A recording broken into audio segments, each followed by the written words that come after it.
Hello again, we're back for part 3 of our look at Pocket Chiller Library comics. I'm just concentrating on a few issues this time, starting at issue 77. In the previous video I did, we stopped at 76. The reason I drew a line between 76 and 77 is that from this issue, for the next 10 or so issues, these were never reprinted. It doesn't mean they're special, but it just means if you're collecting the set, you need these 10 or so issues because they are the only copies of these stories printed. Some of them are surprising as well, so I'll show you the ones I think are worth a particular comment. So, starting with 77 Dead Man's Eyes, who I've been told that this cover illustration is a film still. Someone said it was Lon Chaney, I don't know who, it might be someone else, but apparently that's copied from a film. This is not a very remarkable story about some kind of pact to help friends from beyond the grave. I didn't really enjoy it. The artwork is okay, but the story is meh. So that's the only issue of that. If you're excited about it, you need to get it. 78 is called Immortal Armor. This is about a family who are cursed by, oh look, there's the cover. Cursed by a suit of armor that seems alive and can't be killed. It obviously affects people. She doesn't look very happy about these cursed armor, and it's about this story of how the family lives with this cursed armor. I don't really remember that being very exciting, but again, it's one of the ones you can only buy once. 79 Woman in the Glass Coffin. That's a very strange title and a very strange cover. It is about a woman in a glass coffin, and she does have a disfigured face. I don't know, I can't remember what happens. She comes back to life from the coffin and goes around looking for people to torment and torture, or maybe she's looking for revenge, because most people are looking for revenge. That's nice. As these comics started to get more gruesome, there were some really nasty ones at the beginning of the series, but in this series there's a couple of the most extreme ones. This has a few unpleasant images in it, not too many, but it does have some unpleasant imagery in it. There's the lady taking her mask off, as shown on the front cover, which basically is a spoiler. Next we've got number 80, Curse of Suicide. Really bad cover.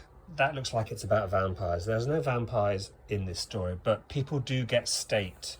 It's a really creepy story about a village where people commit suicide, and there's a lot of creepy imagery in it. Look at these drawings.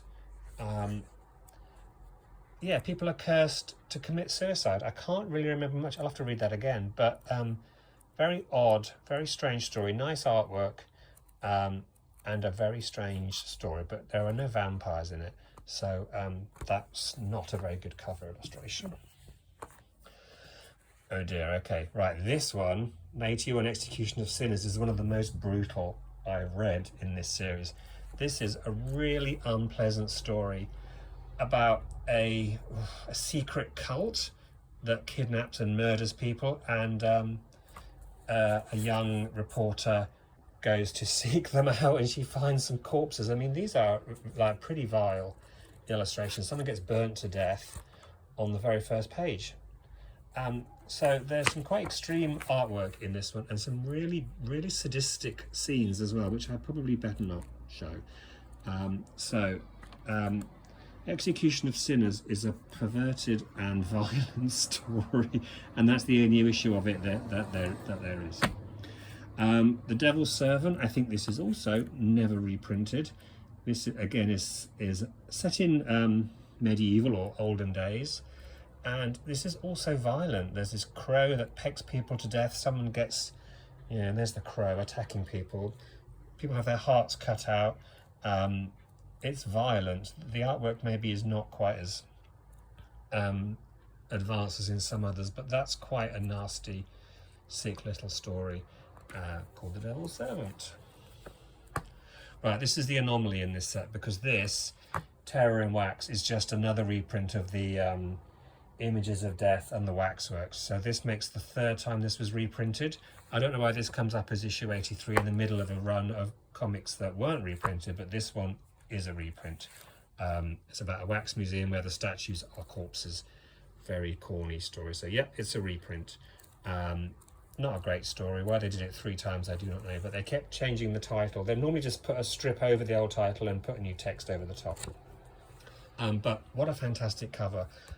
This image is Pamela Franklin from The Legend of Hell House. If you look that up on the internet and find a still, you'll see Pamela Franklin looking like that, and that's a very nice copy of that. But what a great cover, looks horrific. Brutes of Hell, this is about bats. This is a really dull story about bats attacking this guy. I can't even remember it because it was very boring. So although that's a rare issue, that this is the only copy and there's no reprints, it's not very good. And to finish this section off, we have one of the most notable of all the pocket chillers, which is When Cats Purr. First of all, a ridiculous title, but second of all, it's very violent and it contains nudity. None of the pocket chiller libraries contain nudity except for this one. This has full topless nudity and some quite vicious. It's about cats attacking people. This artist has done several pocket chillers, but in this one he was obviously allowed to draw ladies without any clothes on, like full topless. So I won't find one of those pictures, but trust me, this is one of the most extreme and graphic comics in the whole series. So, and there's only one edition. It was only printed once as issue 85, and do look out for it. It's definitely the most collectible, I would say, just because of the sheer uniqueness of having nudity in the comic strip. That's it. I'm stopping at 85 because from 86 onwards, every single comic was a reprint. So 85 was the last time they stopped publishing new ones, and from 86 onwards, they are all duplicate issues.